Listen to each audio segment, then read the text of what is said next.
Hello दोस्तों, welcome to my channel.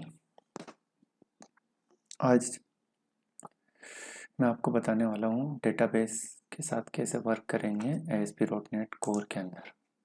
इससे पहले अपन देख चुके हैं ASP.NET कोर MVC के अंदर कंट्रोलर कैसे बनाते हैं, व्यूज़ कैसे बनाते हैं, मॉडल कैसे बनाते हैं और उनको यूज़ कैसे करते हैं ASP.NET कोर MVC में। आपको सबसे पहले गूगल पे सर्च करना है ASP.NET कोर MVC, देन आपको माइक्रोसॉफ्ट की ऑफिशियल वेबसाइट पे जाना है जिसमें आपको एक ट्यूटोरियल दे रखा है। अभी बेसिक्स आपको यहीं से स्टडी करना है, मैं एडवांस कंसेप्ट बाद में बताऊंगा। कंट्रोलर देख चुके हैं, व्यूज़ बनाना देख चुके हैं, मॉडल कैसे बनाते हैं वो मैं आपको बता चुका हूँ। अगर आपने वो नहीं देखा हो तो पहले प्रीवियस वीडियोस आप देखिए, उसमें आप कंट्रोलर व्यू एंड मॉडल को इम्प्लीमेंट करना सीखिए।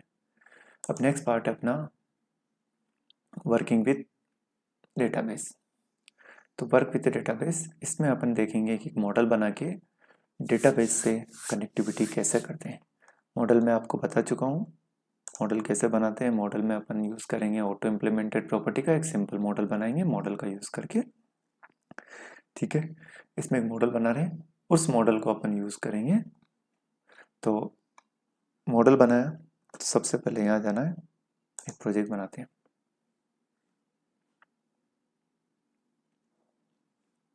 Create new project.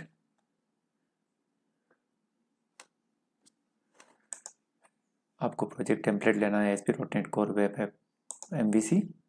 प्रोजेक्ट का नेम देना है,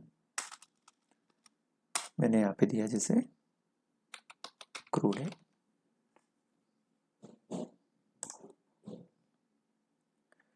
create, read, update, delete operation perform करेंगे डेटाबेस के साथ, बट स्केप फोल्डिंग का यूज़ करके और विदाउट कोई हार्ड कोडिंग किए मैं अभी यूज़ करके बताऊंगा। तो सबसे पहले आपको फ्रेमवर्क सेलेक्ट करना है। फ्रेमवर्क सेलेक्ट किया, डिफ़ॉल्ट फ्रेमवर्क 7.0।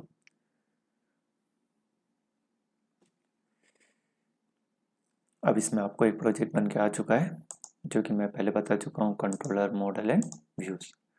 सबसे पहले आपको जाना है मॉडल्स पर राइट क्लिक करके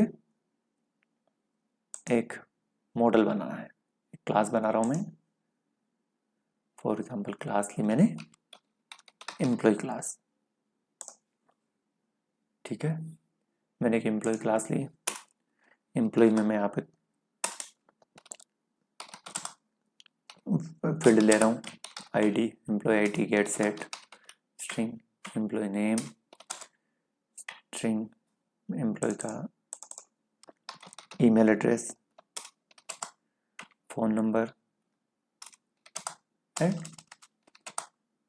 एड्रेस। आप इसमें देखेंगे तो यहाँ पे वार्निंग दे रहा है, और भी फील्ड आप लेना चाहें यहाँ पे ले सकते हैं। ठीक है, यहाँ पे एक वार्निंग दे रहा था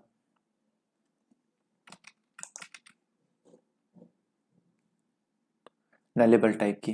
वो वार्निंग अगर आप, ये वैसे तो हट जाती है, पर अगर फिर भी यहाँ पे वार्निंग दे तो आप उसको यहाँ पे वेब ऐप कोड सेटिंग में जाके नलेबल को डिसेबल कर सकते हैं। Okay, next. अब आपको यहाँ जाना है, जैसा भी यहाँ दे रहा है name must contain non nullable value, तो उसको आप यहाँ जाएंगे और इसको डिसेबल कर दीजिए।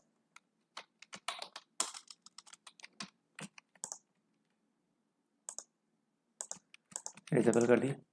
अब आपको इसमें डेटाबेस कनेक्टिविटी करना है, पर डेटाबेस कनेक्टिविटी के लिए मैं आपको अभी सबसे सिंपल कंसेप्ट बता रहा हूँ। स्केप फोल्डिंग के थ्रू इसको अपन कनेक्ट करेंगे। ठीक है, स्केप फोल्ड करेंगे अपन, स्केप फोल्ड से पूरा डेटाबेस कनेक्टिविटी करेंगे। स्केप फोल्ड में ऑटोमेटिकली क्रिएट कर देगा एक कॉन्टेक्स्ट क्लास और एक कंट्रोलर जनरेट करेगा जिसमें क्रूड ऑपरेशन परफॉर्म कर देगा। इसके अलावा NuGet की पैकेज डिपेंडेंसीज ऐड कर देगा ऑटोमेटिकली, आपको कुछ भी ऐड नहीं करना है। ये अपन यूज़ कर रहे हैं विजुअल स्टूडियो का यूज़, इसमें पॉसिबल है। अगर आप यूज़ करते हैं विजुअल स्टूडियो कोड या visual studio code for Mac तो इसमें अप्रोच थोड़ा अलग है। विजुअल स्टूडियो कोड के थ्रू भी मैं बताऊंगा, पर बाद में देखेंगे। अभी विजुअल स्टूडियो यूज़ करना है, और विजुअल स्टूडियो में भी पहले स्केप फोल्ड से बता रहा हूँ, फिर मैं आपको बताऊंगा विदाउट स्केप फोल्ड कैसे स्क्रैच से एक प्रोजेक्ट बनाते हैं, क्रूड ऑपरेशन परफॉर्म करते हैं। तो मैं राइट क्लिक कर रहा हूँ कंट्रोलर के ऊपर, ऐड, और आपको यहाँ पे क्लिक करना है कंट्रोलर सेलेक्ट करके आपको यहाँ पे सेलेक्ट करना है MVC controller use using entity framework, और आपको यहाँ पे कंट्रोलर मॉडल क्लास सेलेक्ट करनी है। जैसे मैंने एम्प्लॉय क्लास बना रखी है तो एम्प्लॉय क्लास, देन आपको एक कॉन्टेक्स्ट क्लास नहीं बना रखी है तो उसको अगर आपने ऑलरेडी बना रखी है तो सेलेक्ट कर लीजिए, नहीं बना रखी तो यहाँ पे आप डायरेक्टली न्यू डेटा कॉन्टेक्ट पे क्लिक करेंगे, ये ऑटोमेटिकली आपके लिए कॉन्टेक्स्ट क्लास बना देगा। कॉन्टेक्स्ट क्लास का नेम क्या देना है वो आप यहाँ चूज कर सकते हो। जैसे ऑटोमेटिकली उठा के ले रहा है प्रोजेक्ट के नेम से कॉन्टेक्स्ट क्लास ले ली इसने। जैसे अपने प्रोजेक्ट का नाम है वेब ऐप क्रूड ऐप, तो इसने ले लिया web app crude app context add. Controller का नेम इसने ऑटोमेटिकली पिक कर लिया, आप चेंज करना चाहें चेंज कर सकते हैं, देन ऐड। अब यहाँ पे ये स्केप फोल्डिंग जब कर रहा है तो इसने यहाँ पे NuGet की पैकेज डिपेंडेंसीज भी ऐड कर दी है। अगर आप स्केप फोल्डिंग नहीं करते हैं, क्योंकि स्केप फोल्डिंग लाइव प्रोजेक्ट में या फिर अपन जब प्रोफेशनल डेवलपमेंट करेंगे तो स्केप फोल्डिंग बहुत कम यूज़ करते हैं, वहाँ पे सारा काम स्क्रैच से करते हैं और हार्ड कोडेड होता है। वो मैं हार्ड कोडेड आपको आगे बताऊंगा कैसे बनाते हैं। अभी आपको एक बार बेसिक क्लियर करना है, इस बेसिक हो जाए उसके बाद में मैं आपको वो भी बताऊंगा कि अपन यहाँ पे विदाउट स्कैफोल्डिंग कॉन्टेक्स्ट क्लास कैसे बनाएंगे, उसका डिपेंडेंसी program.cs में कैसे ऐड करेंगे, देन उसके बाद में कंट्रोलर बना के उसमें हार्ड कोडेड कोड कैसे करते हैं, या फिर डिपेंडेंसीज वगैरह इंजेक्ट कैसे करना है, डिपेंडेंसी रजिस्टर कैसे करना है, वो सब अपन मैन्युअली करेंगे। ये अभी इसने ऑटोमेटिकली कर दिया स्कैफोल्डिंग से। इसने यहाँ पे क्या किया, यहाँ पे डिपेंडेंसी से ऐड कर दी। आप यहाँ जाके देखोगे तो builder dot services add DP context इसने एक ऐप सेटिंग में कनेक्शन स्ट्रिंग बना दी है। ये कनेक्शन स्ट्रिंग आपको अगर स्कैफोल्डिंग नहीं करते तो आपको खुद को बनानी पड़ेगी ये, ठीक है। ये स्कैफोल्डिंग कर दी इसने, सॉरी इसमें कनेक्शन स्ट्रिंग ऐड कर दी। देन इसने एक डेटा फोल्डर बनाया जिसके अंदर एक कॉन्टेक्स्ट क्लास बनाई जो कि डीपी कॉन्टेक्स्ट से इनहेरिट है, और उसमें डिपेंडेंसी भी ऐड करवा दी इसने कि इसकी डिपेंडेंसी डीपी कॉन्टेक्स्ट ऑप्शन पे डिपेंड है। जब भी कॉन्टेक्स्ट बनेगा तो इसमें ऑप्शन प्रोवाइड करेंगे, ये सब इंजेक्ट करेगा program.cs। इसने क्लास डिफाइन कर दी है डीबी सेट क्लास, जो कि डेटाबेस ऑपरेशन के लिए अपन मतलब एक प्रोजेक्ट के अंदर डेटाबेस अगर एक ही है तो डीबी कॉन्टेक्स्ट क्लास एक बनेगी, पर अगर एक डेटाबेस में 5 टेबल है तो 5 डीबी सेट बनेंगे उन टेबल को मैनेज करने के लिए, टेबल से में data insert delete update perform करने के लिए, वो कॉन्टेक्स्ट क्लास के थ्रू होगा, ठीक है। इस कॉन्टेक्स्ट क्लास और डीबी सेट ये बना दिया इसने, और इसकी डिपेंडेंसीज यहाँ पे ऐड कर दी है। और जब एक कंट्रोलर बना रहा है तो यहाँ पे इसने इंजेक्ट करवा रखा है कि कॉन्टेक्स्ट क्लास की डिपेंडेंसीज गेट कर लेगा ये program.cs से, और यहाँ पे अपन जो भी ऑपरेशन परफॉर्म कर रहे हैं कॉन्टेक्स्ट क्लास के थ्रू कर रहे हैं, ठीक है। ये मैं कोड में बाद में बताता हूँ। अब यहाँ पे जाएंगे आप और इसमें जाना है सबसे पहले और प्रोजेक्ट को रन करना है। रन करते हैं। अगर इसमें कोई इश्यू आता है तो मैं इसको कैसे रिसोल्व करना बताता हूँ। वैसे तो कोई आएगा नहीं, बट अगर आपके प्रोजेक्ट में आपके सिस्टम में अगर लोकल डीबी सर्वर इंस्टॉल नहीं है तो ये इश्यू कर सकता है। अब यहाँ पे कोई एरर नहीं आई, इसका मतलब अपना प्रोजेक्ट सक्सेसफुली रन हो चुका है। बट अपना कंट्रोलर का नाम जो था वो था एम्प्लॉइज, तो आपको यहाँ पे टाइप करना है एम्प्लॉइज /एम्प्लॉइज। देखिए अब जैसे ही अपनों एम्प्लॉइज पे गए, यहाँ पे एक इश्यू आया है, can not open the database requested by the login failed for the webkins tech and नोकेस्टा। तो इस इशू ये इशू क्यों आया है, अब अगर मैं इसको देखूंगा तो इसको यहाँ पे अभी ये डेटाबेस ऑपरेशन परफॉर्म नहीं कर पाया है। Web contacted server local dB में गया और उसको यहाँ पे डेटाबेस सर्वर से कनेक्टिविटी नहीं मिली, डेटाबेस नहीं मिली। तो आप यहाँ पे एक ऑप्शन एक और होता है कि आप प्रोजेक्ट मैनेजर में जाइए, प्रोजेक्ट मैनेजर यहाँ पे प्रोजेक्ट मैनेजर कंसोल नहीं आ रहा है तो टूल्स में जाइए, टूल्स में जाके NuGet पैकेज मैनेजर कंसोल में जाके यहाँ पे जाना है और आपको करना है ऐड माइग्रेशन, और माइग्रेशन का नेम देना है इनिशियल क्रिएट, कोई भी माइग्रेशन का नेम देना है। वो आप कुछ भी दे सकते हैं, माइग्रेशन 1 माइग्रेशन 2 ABC कोई भी नेम दे सकते हैं। अपने आइडेंटिफिकेशन के लिए होता है। जैसे मैंने माइग्रेशन का नेम दिया, एक फोल्डर बन गया माइग्रेशन, माइग्रेशन उसमें एक फाइल बन गई, ठीक है। इसमें ये एक टेबल क्रिएट करेगा, एम्प्लॉय टेबल, और उसमें ये सेटिंग्स होगी। अब आपको नेक्स्ट कमांड देनी है इसमें, अपडेट डेटाबेस।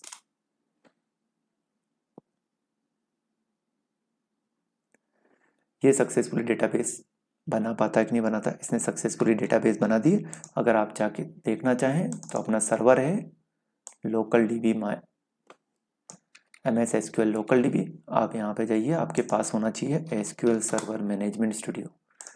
अगर आपके पास ये SQL सर्वर मैनेजमेंट स्टूडियो नहीं है तो मैं इसका लिंक डिस्क्रिप्शन में डाल दूंगा, आप वहाँ से इसको डाउनलोड कर सकते हैं और उसको इंस्टॉल कर सकते हैं। आपके सिस्टम में दो चीज़ें मेनली होना चाहिए, SQL server and SQL server management studio for management, उसको मैनेज करने के लिए इजीली विदाउट कमांड प्रॉम्प्ट। अगर आप मैनेज करना चाहते हैं GUI के साथ तो ये एक सॉफ्टवेयर आता है, माइक्रोसॉफ्ट का है, बनाया हुआ है SQL सर्वर मैनेजमेंट स्टूडियो। और भी अल्टरनेटिव है। अब यहाँ जाना है, आपको यहाँ पे सर्वर नेम देना है, सर्वर नेम में अपना लोकल डीबी में SQL लोकल डीबी कनेक्ट पे क्लिक करना है।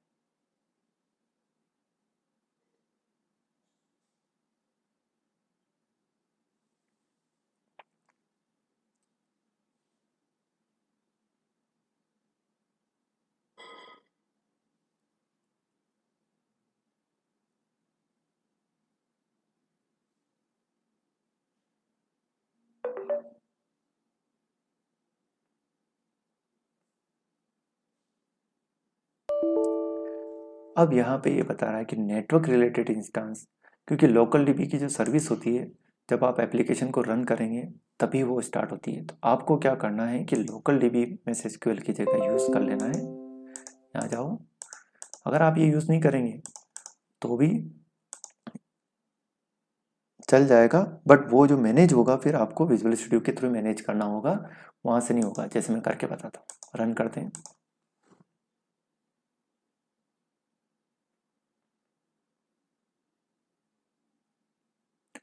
यहाँ पे जाएंगे, एम्प्लॉइज, डेटाबेस बन गई है, टेबल बन गई है, और आप यहाँ से कनेक्टिविटी कर सकते हैं।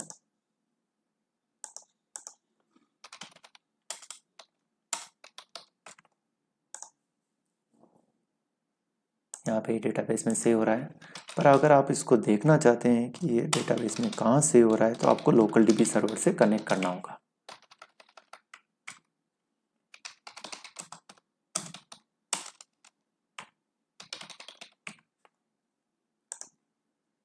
ठीक है, आप यहाँ से एडिट कर सकते हैं, रिकॉर्ड को एडिट कर सकते हैं।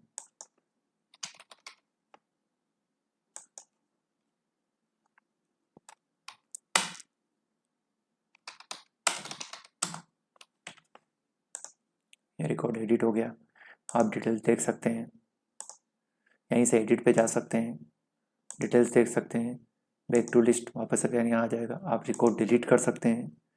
आप अगर गलती से क्लिक हो गया डिलीट पे और आपको डिलीट नहीं करना है, are you sure you want to delete it, then आप बैक पे क्लिक कर सकते हैं।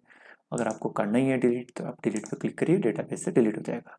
तो ये सारा जो ऑपरेशन परफॉर्म हो रहे हैं डेटाबेस से कनेक्ट हो गया और यहाँ पे ये परफॉर्म कर रहा है सारे डेटाबेस ऑपरेशन। ओके, पर मैं ये डेटा देखना चाहता हूँ कि डेटाबेस में कहाँ सेव हुआ है, तो आपको यहाँ जाना है। अगर आप यहाँ जाएंगे विजुअल स्टूडियो में, इसको स्टॉप कर दीजिए, सर्वर वेबकिन स्टैक, बट यहाँ पे वो डेटा कनेक्शन स्टेब्लिश नहीं हो पा रहा है। मैं यहाँ पे सर्वर देता हूँ, डेटाबेस सेलेक्ट करता हूँ,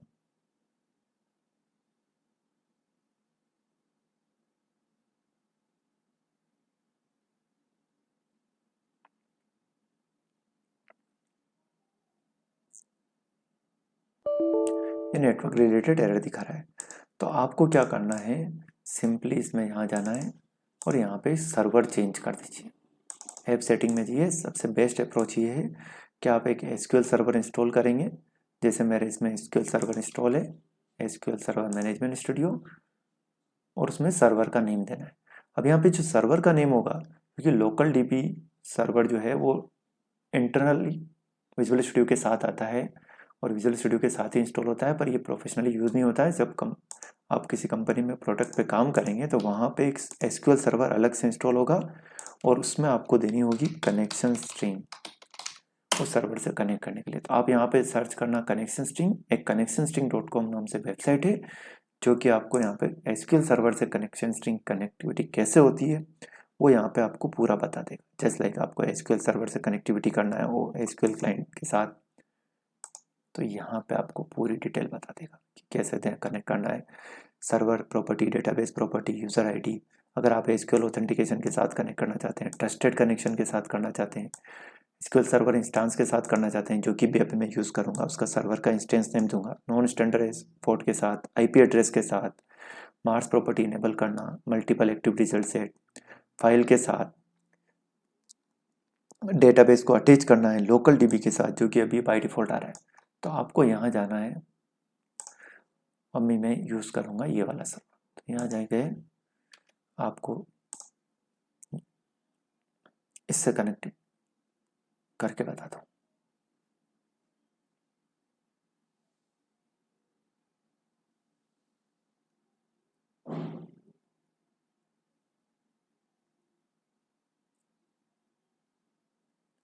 यहाँ जाना है, सर्वर का नेम देना है वेबकिंस्टैक, ये मेरे सिस्टम का नेम है और जब मैंने इंस्टॉल किया था तो इसने डिफ़ॉल्ट सिस्टम नेम से उठा लिया था उसका सर्वर नेम।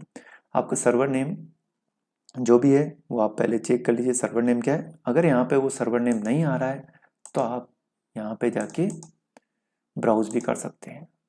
ओके, यहाँ बता देगा डेटाबेस इंजन में आपका सर्वर कौन सा है वो यहाँ पे बता देगा। ओके, ये सर्वर नेम लेना है और आपको इधर ये डेटाबेस की लिस्ट बता रहा है मेरे सर्वर पे कौन कौन सी डेटाबेस बनी हुई है। अब ये जो सर्वर नेम है वो आपको डालना है यहाँ पे। ओके, यहाँ पे वो सर्वर नेम डाल देंगे, वेबकिंस्टैक सेव करना है और अगेन आपको डेटाबेस अपडेट करना है। तो अब जो डेटाबेस बनेगी वो डेटाबेस में अपडेट कर देता हूँ, अपडेट डेटाबेस। अब जो डेटाबेस बनेगी web app crude app database वो बनेगी। इसमें एक कनेक्शन स्टेब्लिश के लिए एक एरर बता रहा है कि the certificate chain was issued by the authority that is not trusted. तो इस एरर को रिजोल्व करने के लिए यहाँ पे एक प्रॉपर्टी होती है वो भी यूज कर लेना आप, encrypt equal to true. Okay, and then again आपको डेटाबेस अपडेट करना है। अपडेट डेटाबेस आप अप एंड डाउन एरो से अपडेट डेटाबेस कर सकते हैं। अपडेट डेटाबेस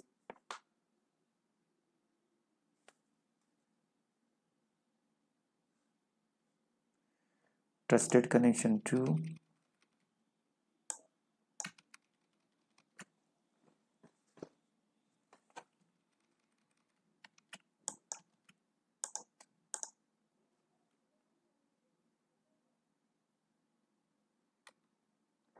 इसको रीबिल्ड करते हैं।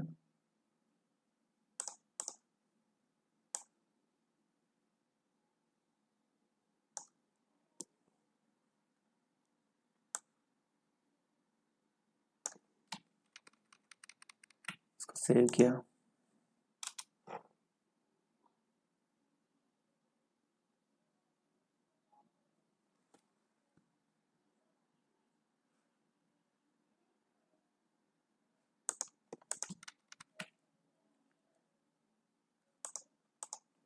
ये इशू वैसे आता नहीं है पर अपनों ने क्या है कि इसमें यूज कर रखा है।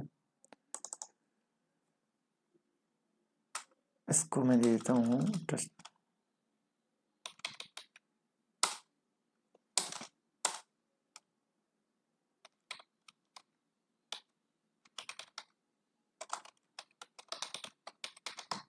इंटीग्रेटेड सिक्योरिटी टू और इस प्रॉपर्टी का यूज करके आपको अपडेट करना है।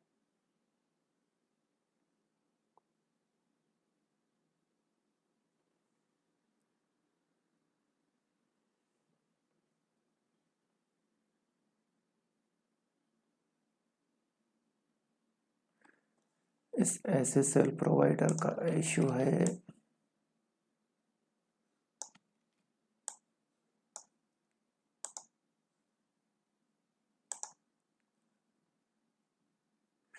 ओके, आपको इनक्रिप्ट इक्वल टू फॉल्स करना है इसको।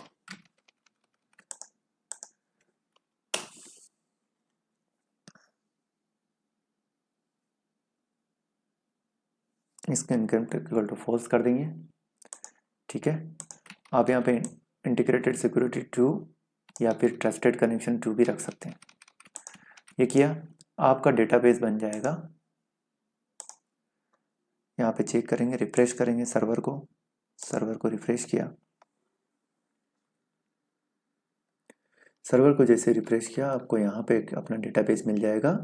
Web app crude operation tables के अंदर आप जाके देखेंगे तो इसमें एक टेबल मिलेगी आपको।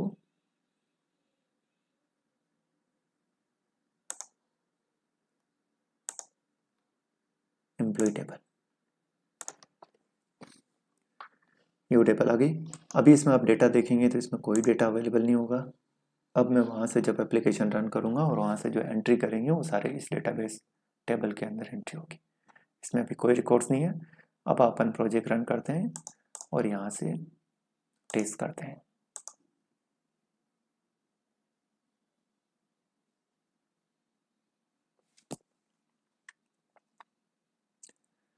यहाँ पे आपको ऊपर यूआरएल में बार बार टाइप नहीं करना पड़े, तो इसके लिए मैंने पहले भी बता चुका हूँ। आप यहाँ पे जाइए, शेयर्ड फोल्डर में लेआउट में जाके उसका लिंक डाल दीजिए। यहाँ इस एक एल को कॉपी करिए, सॉरी एल को सेलेक्ट किया, राइट क्लिक करके कॉपी, एंटर की प्रेस किया एंड पेस्ट। यहाँ जाना है और अपने कंट्रोलर का नेम दे देना है यहाँ पे।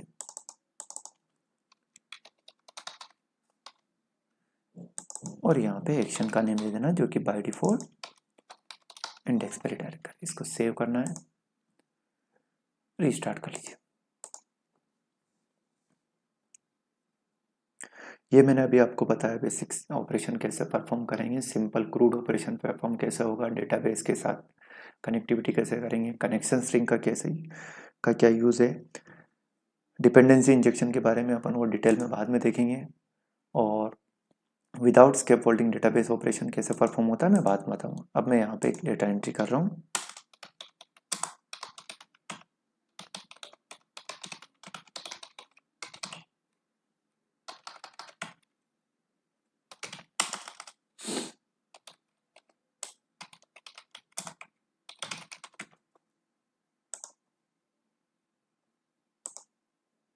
ये मैंने रिकॉर्ड एंट्री कर दी।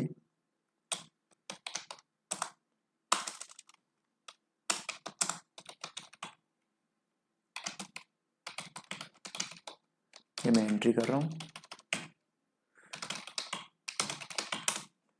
एडिट करना है, डिलीट करना है, ये सारे ऑपरेशन यहाँ परफॉर्म हो रहे हैं। इसके लिए कोड जो यूज़ हो रहा है वो ये यूज़ हो रहा है।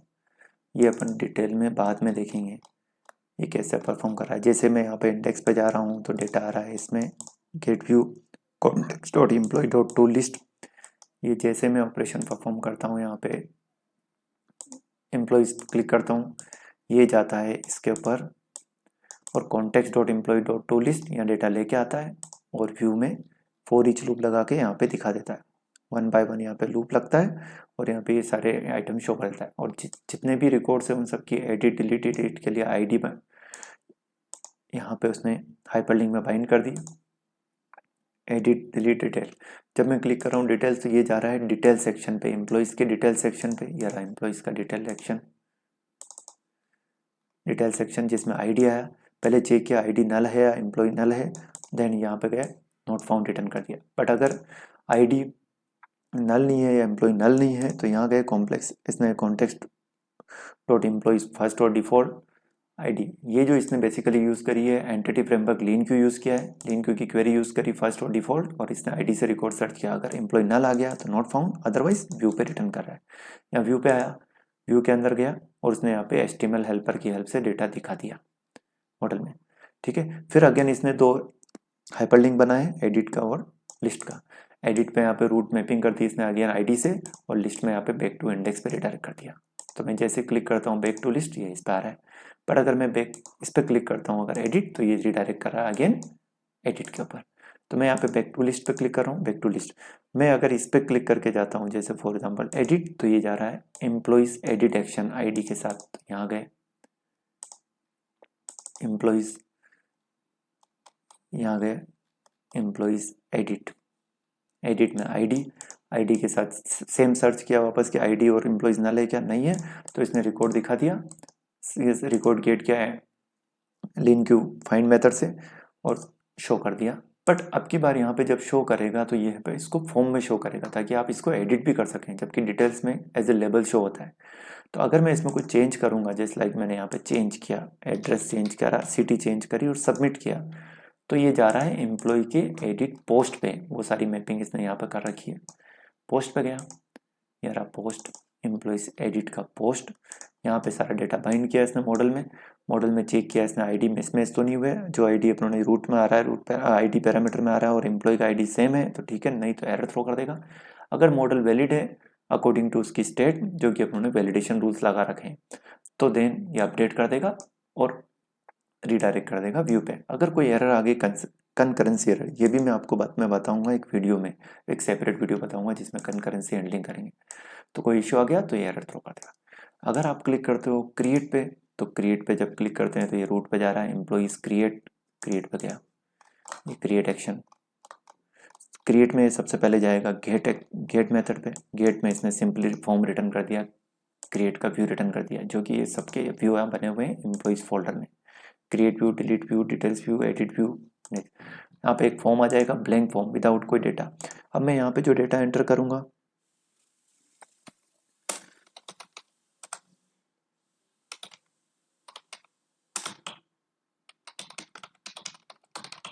मैंने यहाँ पे डेटा एंटर किया,